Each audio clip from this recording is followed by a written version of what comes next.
Episode 2 of Star Trek Strange New Worlds has been viewed and it's just more of the same. Let's preface this with that I do not think or agree that this is the Prime Universe. There's too many differences, so this, to me, is not linked to anything that came before the JJ films. Let's also say that this is clearly millennial Trek, and although this series attempts to bring it back to its roots, it's just stifled with too much modernity. I'm not gonna speak about inconsistencies in canon too much, but it's safe to say that when even I see things happen that make me raise my eyebrows, something is up.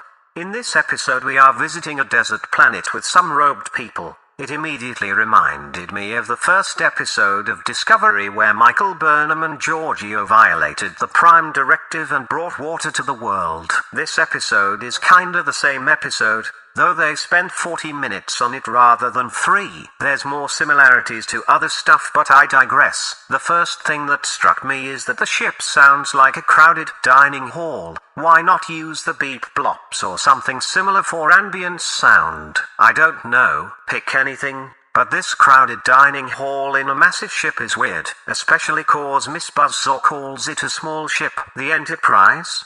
A small ship? Oh girl, you're getting into trouble now. I don't mind the joke at the beginning, but this is part of my annoyance with what will be probably this whole series. I'm glad we don't have the drama and infighting of Discovery, and I'm also glad we don't have the elderly abuse and guilt tripping of Picard, but I don't like this saccharine happy flappy shit all that much either. This is millennial stuff and reminded me about upset coworkers just cause I wasn't cheering at every single mundane thing they cheered at. I'm a robot, motherfuckers. Eating a plum doesn't warm me. Anywho, Peak is still wrestling with his looming death. You know, a decade from now, even though it's not really his death, just the death of his career in ways. We get some of that and then are invited to join a team building exercise on the bridge where awkward, absolute candor, you're take things too literal and dressed fancy. Haha, absolute candor is done better than in Picard, but still, as someone who has that character trait, let me say this, that things go that well usually, at least not after turning your back. This is the future though, so things clearly changed. Talking about your feelings is still around, so we get another sob story about Yura losing her whole family, which of course connects to Pike and this deal, but also connects to the storyline later. Back to the planet though, cause we're here to check on a comet traveling around the planet. Only problem is that it's going to crash into it, and later on it's revealed that it has a shield. Oh, the mystery. And the mystery in itself, it quite a good one in my opinion. The execution however, and once again, very recognizable and very very millennial. I don't know why they would shoot at the comet, since that would probably also violate the Prime Directive and make it possible that pieces hit the planet, but hey, I can't remember if they had tractor beams in TOS.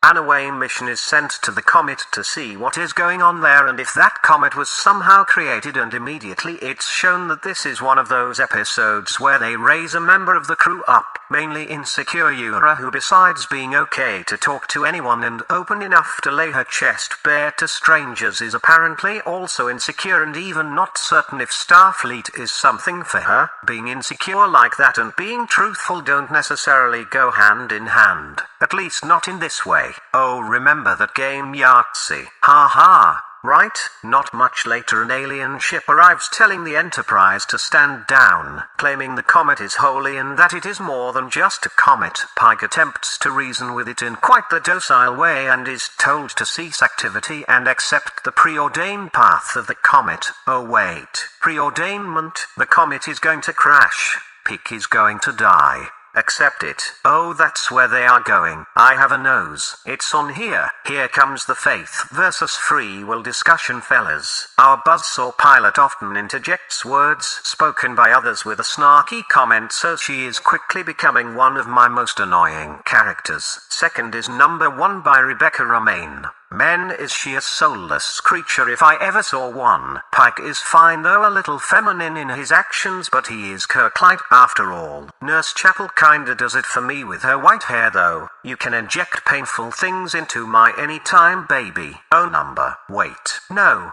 Not really. Never mind, nurse. I'll inject them into you though. Oh yeah. Back to Millennial Trek though, and we get to Eura finding out how to communicate with the comet.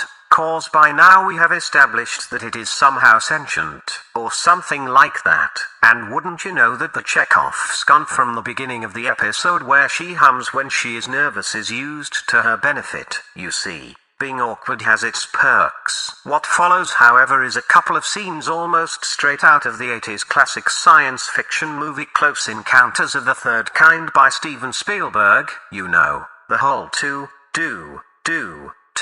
do thing? Well, that's done here as well. I'm wondering if they are going to reference superior sci-fi in every episode. Last week it was the day the Earth stood still. This week was Close Encounters.